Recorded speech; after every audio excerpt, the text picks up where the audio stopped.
Hello and welcome to the dark and seedy underbelly of Gotham City. Well, I'm in London actually, but today Leicester Square really feels like Gotham City because it's playing host to the European premiere of Batman Begins.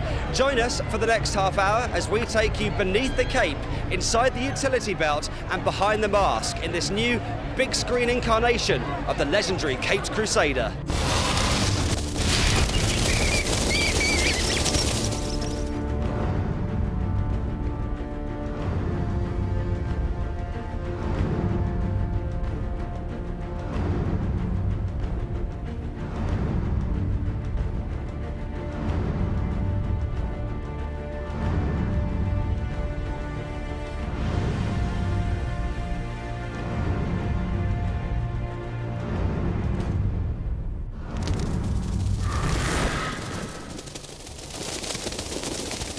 Coming up, superheroes need a decent set of wheels, and Batman's ride is better than ever.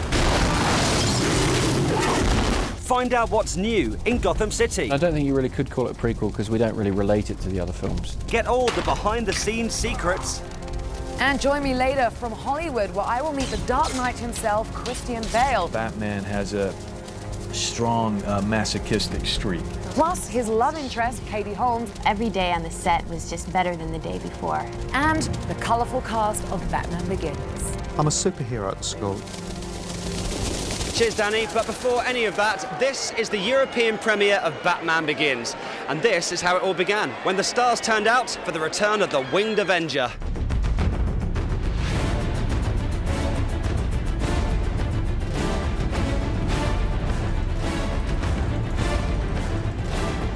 Now, I'm sure you've been to quite a few premieres before. How does this one kind of compare to the rest? This is incredible.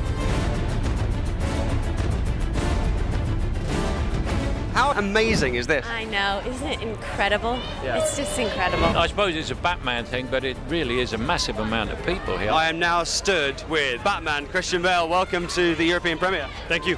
How about this for a turnout, huh? Yeah, no, good turnout. But, I'm under no illusions. This is for Batman. This ain't for me. No, it is for you. This is Cillian Murphy, who is the most evil man in this film. Welcome. Hi, how are you? What's your favourite thing about London? Shopping.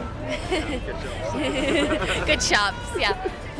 You were very convincing in the film with all the gadgets, but in real life, how good at you all the gadgets? I'm an idiot. You played Batman. How many years ago now? Was that 10 years ago? Almost. Yeah. 9 years ago. Have you seen the all-new Batmobile? I just saw it. How does it compare with the one that you had to drive? It's bigger. Yeah. Yeah.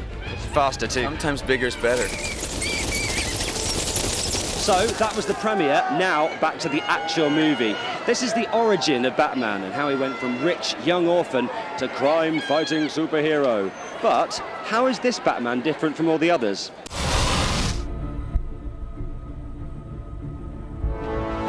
If you make yourself more than just a man, and if they can't stop you,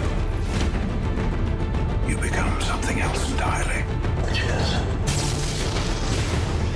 Legend, Mr. Wayne. I didn't become a fan of it until about the year 2000 when somebody lent me a graphic novel. And I was really surprised that, this depiction of Batman was completely different from anything that I'd seen before. And just could not understand why nobody had made that movie before, because it's so much darker, so much more severe, and so much more interesting than any of the other Batman movies. As a man, I'm flesh and blood. I can be ignored, I can be destroyed, but as a symbol, I can be incorruptible.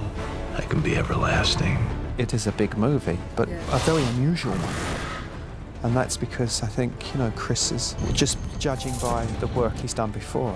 He's a real filmmaker, so he's come to it with a very, very new, fresh look. I mean, I don't think you really could call it a prequel because we don't really relate it to the other films stylistically or anything else. We wanted to do something very different, very fresh, and so it's really a completely different type of Batman. It's a Batman told in a more realistic way, and it talks about the origin. It explains, how Bruce Wayne becomes Batman, and more importantly, why he becomes Batman. Why bats, Master Wayne? Bats frighten me. This time my enemies shared my dread.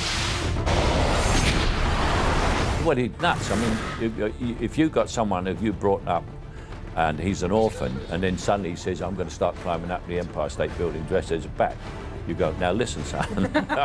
I think we better Might need a chat. just have a sit by the fire. We'll talk about this. The only thing that stopped me from calling the men in white coats was when you said that it wasn't about thrill-seeking. It's not. What would you call that? Damn good television. There's a darkness to the film, to the script. There's a real richness of texture to it, and you know the journey that Christian goes through to confront his guilt and his fear and his wealth is kind of multi-textured, multi-layered. There's nobody left to send it. Batman's got it all, hasn't he? He's an iconic figure all over the world. He drives a great car. He's rich beyond belief. Every move he makes is in the press. And any movie with his name on is guaranteed to bring in the punters. But there's only one lady that can make him go weak at the knees. Danny Bear. Met that lady in Hollywood. Batman patrols around the city of Gotham in this little dainty number right here as he fights off the tide of crime that threatens to swamp the city. Fortunately, though, there is a small ray of light in the shape of Assistant DA Rachel Dawes, played by Katie Holmes. Now, a little bit of romance brewing between her and Bruce Wayne, I can tell ya. Why is it we always fall for the dark, mysterious ones? Eh?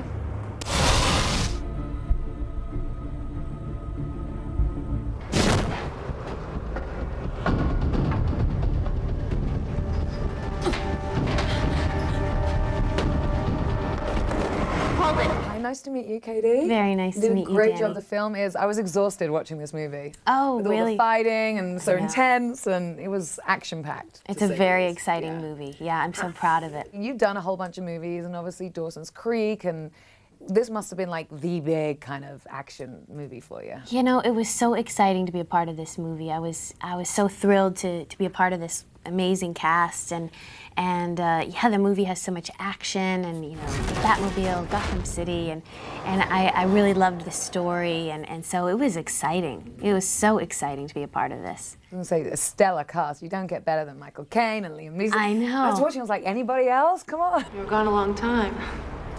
I know. You know, every day on the set was just better than the day before, and my eyes just got bigger and bigger. And I was excited, and you know, I remember when I was working with Michael Caine, we just laughed the whole time. He's a funny guy. He is. He's such a professional and such a great actor, but you know, he cracks jokes until they yell action, and so it was a delight. Bruce, deep down, you may still be that same great kid you used to be. But it's not who you are underneath. It's what you do that defines you. Now, women love tall, dark, handsome, mysterious men with a great car. Is Batman the ultimate guy? Tom Cruise is the ultimate guy. Good answer. There you go. I was going to say, it doesn't get better than that, right? Falcone sent them to kill you. Why? You rattled his cage. What's this? Leverage. For what? To get things moving. Who are you? Someone like you. Someone who'll rattle the cages. Now, they say you're only as good as the people around you, and as you can see, today I'm surrounded by a lot of great people. Thanks. The same is true of Batman, who is backed up by a stellar supporting cast. Over to you, Danny. Well, I've just met the lovely Katie Holmes, and soon I'll be peeking beneath the cowl of Christian Bale. But let me just tell you, this film offers an embarrassment of acting riches. We've got Michael Caine. He plays the trusted butler, Alfred. We've got Liam Neeson. He plays the enigmatic Henry Ducard, who's Bruce Wayne's mentor. We have Morgan Freeman, who gives Bruce Wayne all these fabulous toys to play with. And, of course, the brilliant Gary Oldman, who plays Detective Sergeant Jim Gordon, the only good cop left in Gotham, and he gets to drive this old meaty machine here. Lucky boy.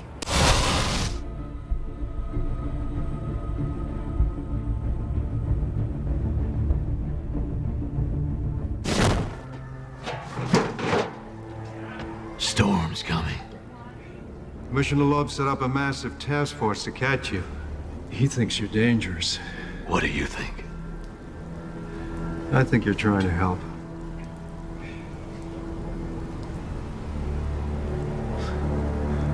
But I've been wrong before. Now you must be the most popular dad in your kids' lives and in your kids' schools. I'm a superhero at the school, yeah. There was a kid actually at the school the other day, and he had the Batmobile, the new toy. And I leaned and I said, "I drive that in the movie." And he was like, "Wow!" Like, you know, how often do you get how often you get to say that? You know what I mean? Yeah. Like a kid's holding a toy, and you go, "Yeah, I've driven one of those." You know how to disappear. We can teach you to become truly invisible. Now, your character in the Batman movie tends to kind of kick Christian's butt quite a few times. Who was the better fighter in real life when you're training? Well, I'd say Christian's pretty tough. He was very fit. Yield. You haven't beaten me. You've sacrificed sure footing for a killing stroke. I wouldn't like to lay a bet, but he's the younger man. It's called memory cloth. Regularly flexible, but put a current through it. Becomes rigid. I hear in this movie you worked for like 5 days? Something close. Because it seemed like you were in the film, the entire film. That's how we fool you forever, you know, because when I'm not on stage, you think I'm down there in the lab, busy working with it. But Master Wayne, the guests will be arriving. Keep them happy until I arrive. Tell them that joke, you know. Batman's the Dark Knight, but you're Sir Michael Caine, a Knight of the Realm. What are you doing playing a lowly butler? That's how you get to be a knight. There you go. I assume that as you're taking on the underworld, this symbol is a persona to protect those you care about from reprisals. You're thinking about Rachel? Actually, sir, I was thinking of myself. It's even worse than that because I made a picture called Quills. Right. And in Quills, I owned that house. And now I'm the butler, so I've really come down in the world. I mean, demoted. Yeah. You have a name to maintain. I don't care about my name. It's not just your name, sir. It's your father's name. And it's all that's left of him. So that's it for part 1, but stay tuned to this Bat Channel because in part 2, we slip behind the wheel of the all-new Batmobile.